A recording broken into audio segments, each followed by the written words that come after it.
Thank you for taking some time for yourself. And I wonder if you can direct your attention to your chest, expanding, relaxing. Close your eyes as you go deeper into this experience. And I'm curious if you've noticed the perfect regulation of your breath, the order of your body in the chair, the distribution of your posture, supporting you to go deeper. And I'm curious if you can dominate this relaxing experience. Shoulders relax, arms, legs, muscles relaxing.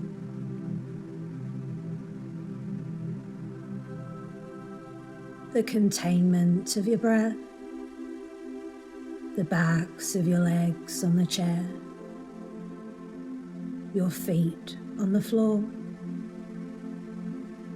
reining you into this experience. And I wonder if one side of you is more relaxed than the other, a side more strong than the other, more graceful than the other, the inside, the outside, one side, the other side, both sides, your side, someone else's side, everyone's side, both sides, no sides, the start of your breath, the endlessness of your breathing, the air in the room, the air outside the room, the air not in the air, the air that isn't air, the air that becomes air, the solids that become liquid, the liquid that becomes gases, the gas that becomes light, and until the end of time, there'll never be anyone else exactly the same as you. And since the beginning of time, no one else has your lightness, strength, grace, your way of wading through life's baloney. That's how special you are. And in the past, you've been feeling anxious or worried, concerned, or something else. And anyone in your situation would understand. But it's got nothing to do with you. There's a process to it, and I really don't know. If you can remember a time as a small child when you decided, that was mine, this is yours, where it had to be explained to you, not everything could be yours. Or maybe playing a board game like Monopoly, that satisfying feeling, that's yours. but this is mine. Games have boundaries. Society has boundaries. Countries have boundaries. Mountains, oceans, vast flat lands. Rivers, ideal temperatures. Idyllic landscapes, all shaping the borders.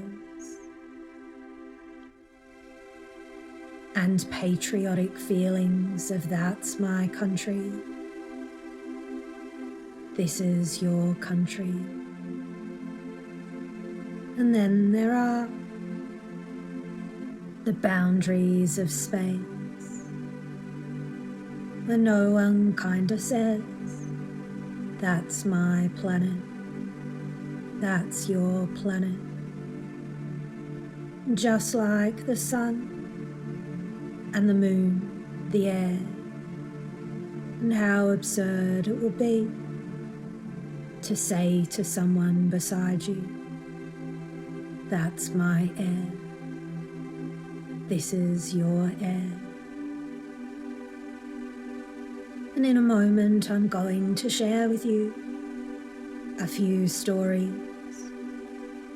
And at first you might be thinking, why am I sharing with you these stories?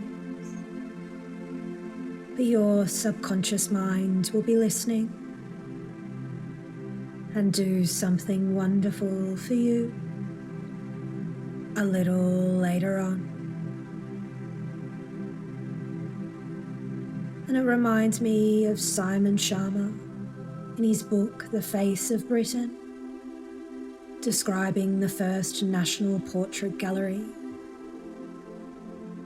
It was the first time that any country house owner had made their house a tourist attraction. And there it was, 50 miles from the capital, London, in Buckingham, a vast arch 60 foot high and wide, as though it was from Rome. And down the road, huge equestrian statue of George I.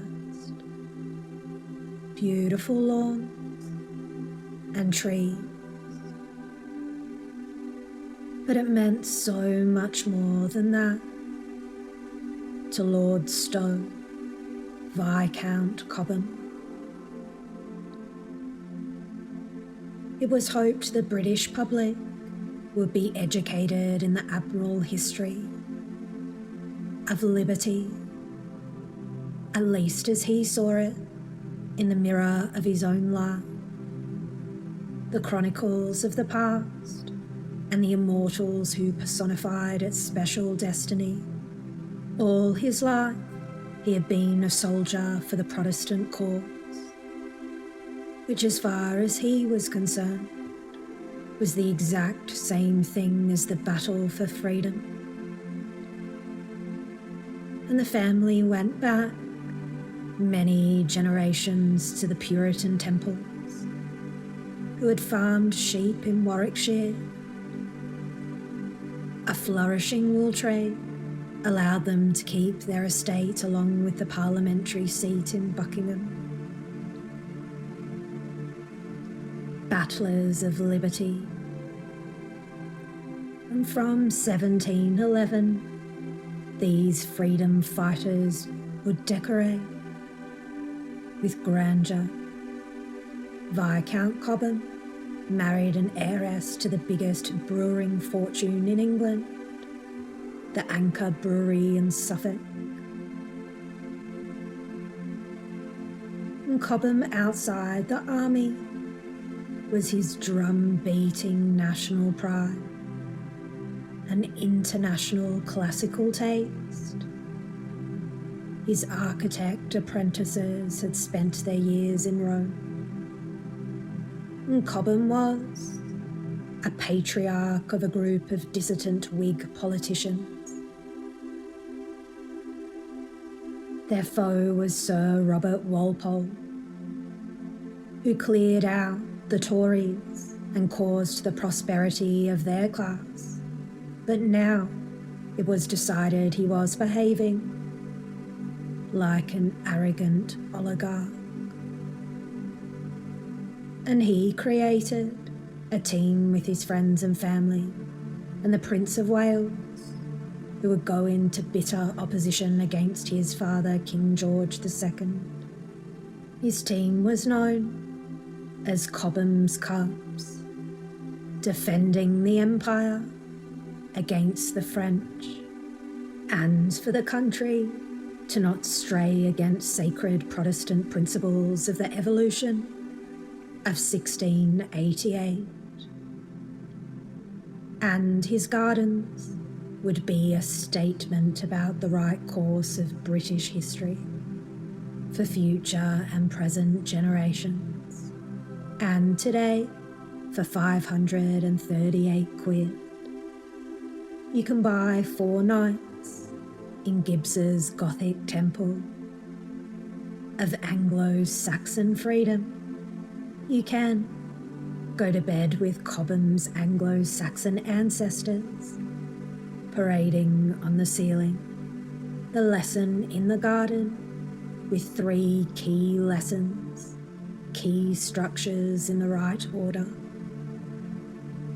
where first you see a ruin, the temple of modern virtue, and then around the corner, Kent's temple of ancient virtue, with carvings of Socrates and Homer. And then over a bridge to the temple of British worthies, action worthies on one side, figures of the mind on the other. And it reminds me of chapter 4, The Empire Strikes Back in T.W. Brookings and P.W. Singer's book, Like War, Censorship, Disinformation, and the Burial of Truth. Because information wants to be free, was said at the world's first Hackers Forum in 1984. But it would also be the end of censorship for authoritarian regimes. Across the world, how could any government compete with a network of self-multiplying information creators and a network of consumers? Any idea would mobilize millions in minutes. And in 1989, a mysterious man known as the Japanese guy appeared in Czechoslovakia, arrived at a university and gave Taiwanese modems out for free, and then disappeared, presumably to the covert operations wing of the Japanese embassy. The students used the tech to expand their revolutionary circles. Democracy dissonance, cut off from state media in Serbia, colour revolutions, eventually toppled leaders in Serbia, Ukraine and Georgia. And in 2009, a different movement swept across Iran, where the newspapers were full of blank spaces, where the government had censored all the material, and young people used social media to organise and share the news. In 1 week, 98% of the links on Twitter were posted by Iran.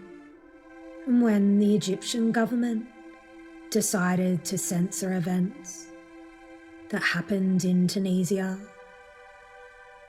a Google executive used Facebook to organise a protest in Cairo, and when 85,000 people signed up to march in the protest, Time magazine asked, "Is Egypt about to have a revolution?"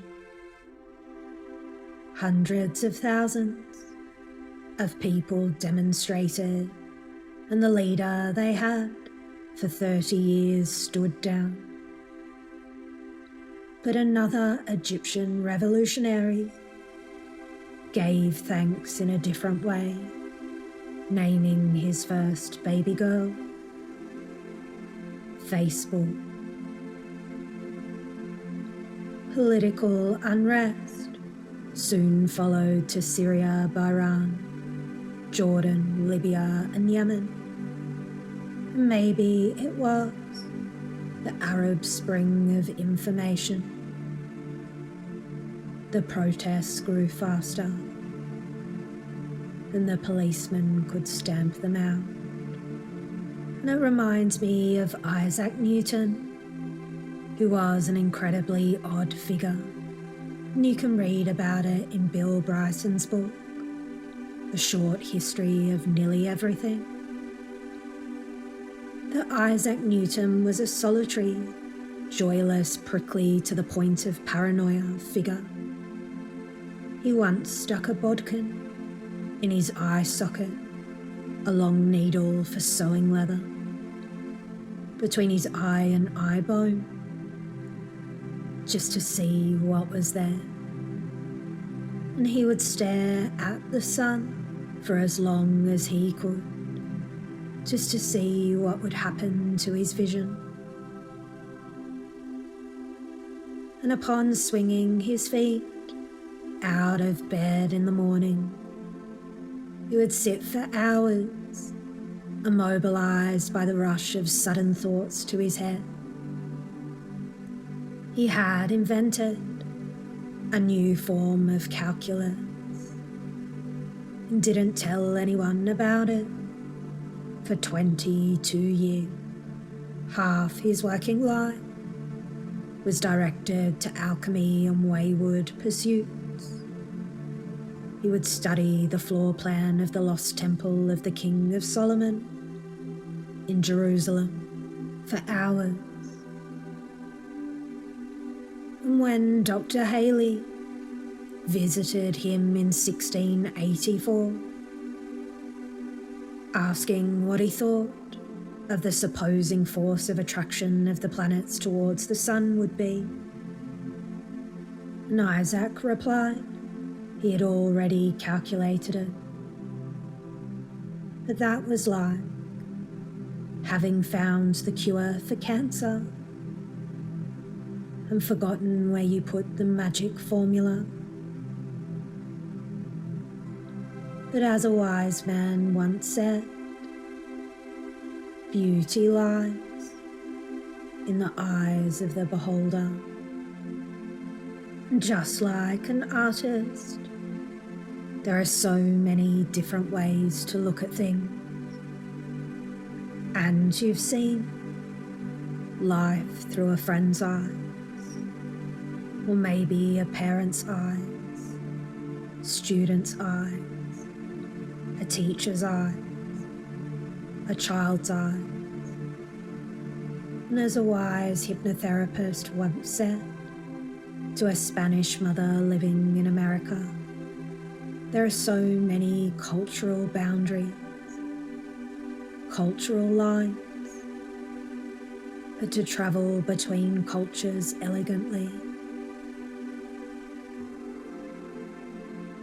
it takes a blurring of those lines. Maybe in the past, you've created boundaries for them, and not now. And I wonder how you would love to feel right now. I really don't know if that's swapping nervous for excited, unexpected for surprise, or maybe something else. But what I do know is sometimes you just never know how great things can turn out. But you are so much more than that. You have just given your body the right thoughts, feelings, smells, tastes and sounds from the top of your head to the tips of your toes. And as Dr. Joe Dispenza would mention, every time you have a thought, there is a biochemical reaction in the brain. The brain then releases chemicals to the body, where they act as messengers of the thought. The body complies, creating an exact set of matching reactions, and then the body sends a confirming message back up to the brain that it's now feeling how the brain is thinking. And all of your cells have receptor sites on their exterior surface that receive information outside their boundaries. And when there is a match in chemistry or frequency from an incoming signal from the outside, the cell gets turned on, and you have slowed down your breathing, lowered your heart rate, blood pressure, without me asking that of you. That's how special you are. And someone wise once said, the body is a temple. And in a moment, I want you to build your temple with the right geography. Now, I don't know if you'll need mountains of protection, rivers so things can wash away, an abundance of fresh air, a new perspective from different places to view life from. And to quote Buddha, what we are here today comes from our thought of yesterday. Our present thoughts build our life of tomorrow. Our life is the creation of our mind, because maybe in the past you were trying to live in the future, but here you are, enjoying life right now, in the right state for this moment.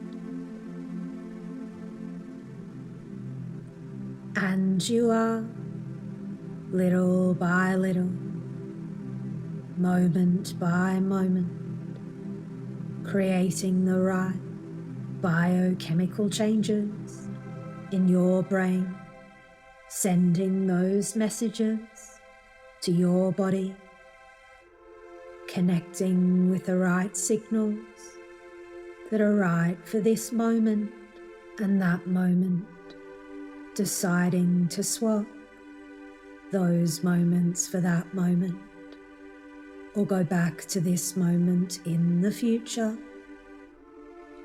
And someone wise once said, it's mind over matter. Or maybe it was, the force will be with you always.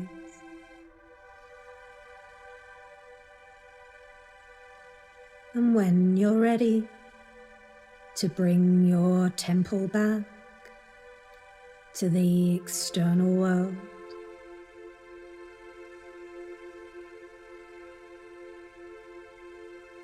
if you can stretch out, wriggle your fingers and toes, open your eyes, welcome back. You're perfect, just as you are.